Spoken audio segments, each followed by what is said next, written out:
Greetings and salutations. This is a service part two to the Halloween episode, and I'm going to title this as you're running magical weapons wrong.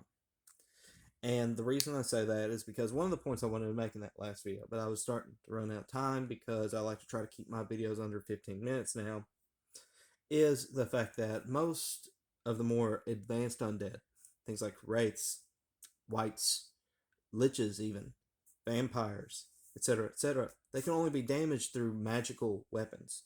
And so, one of the reasons why the idea of the magical weapon, and indeed one of the reasons why undead in more modern games are seen as more mundane, is because the idea of having a magical weapon is mundane. When you're handing out +1 short swords left and right just because it's a thing to do and like they're sold in shops and stuff like that, you kind of introduce a problem. And that these weapons are no longer mythical. Like, this should not be believable that you have a +1 short sword, that you found a magical sword in the wilderness somewhere or in a dungeon or whatever. Like, you don't get me wrong, there should be like you could put like legends and myths surrounding them so that like the townsfolk, like, they tell these stories about such weapons, and that's how the characters hear about them, and that's how they know where to look or even begin to ask the right questions about where to look and stuff. But you should really make it a point that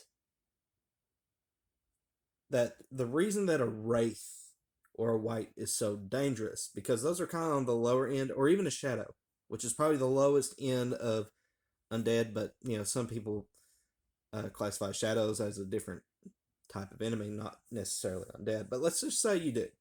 So shadows are a little bit on. They're on the lower end of the more fantastical undead, the more rare, the more magical, and they can only be damaged by magical means.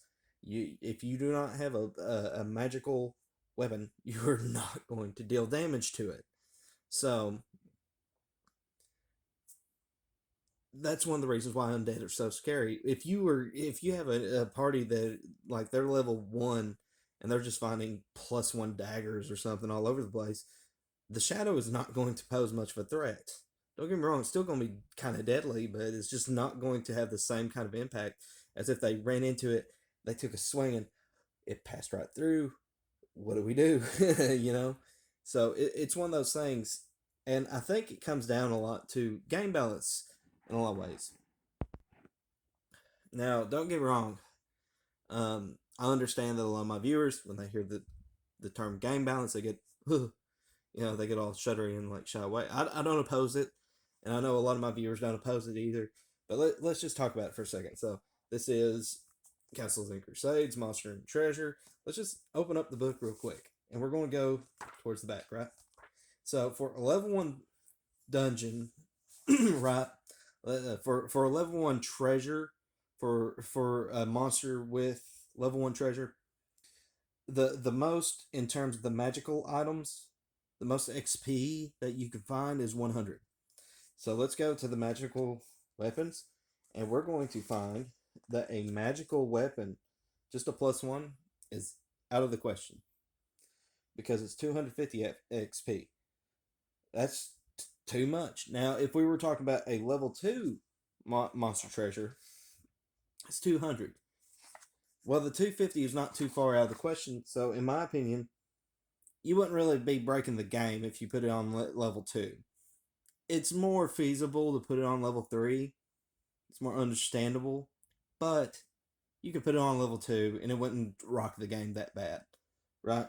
But if let's say you just throw it on level 1, and they fought a level 1 monster, and the most that they should be able to expect is a is either a potion or a level 1 scroll, but you give them a level 1, you give them a +1 short sword. But now you've introduced. It's very funny to me that when we're talking about like more modern games, people talk about game balance, game balance, game balance, and they run the most imbalanced game possible because everything has to be rewarded with like a magical item. Every treasure hoard has to possess a magical weapon. It's it's weird. I'm thankful that my DM was never like this. Okay, So I'm thankful that my DM was never like this in our fifth edition game. He's not. So he was always very sparingly using magical items. It was actually kind of rare to come across a magical item. More of you would find something that was like a little strange. Not necessarily magical, but it was a gadget. But that just as an aside.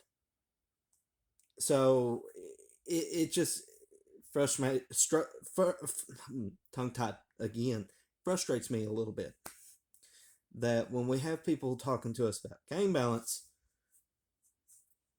it'll be the same group of people that complain about how magical items mean nothing in their worlds anymore because everybody's got something. What do I give my players? I gotta homebrew this stuff. Probably because you're doling out magical items left and right. And I do have the fifth edition books, and it is kind of a problem in a lot of those books. Like it's telling you to just dole that stuff out. Like they should have a magical item by level 2 or something. Like everybody should have a magical item by level 2. It's the wrong approach.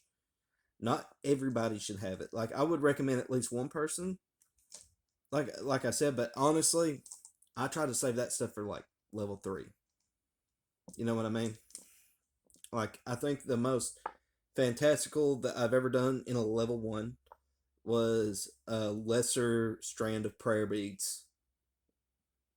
So, I mean, there you go.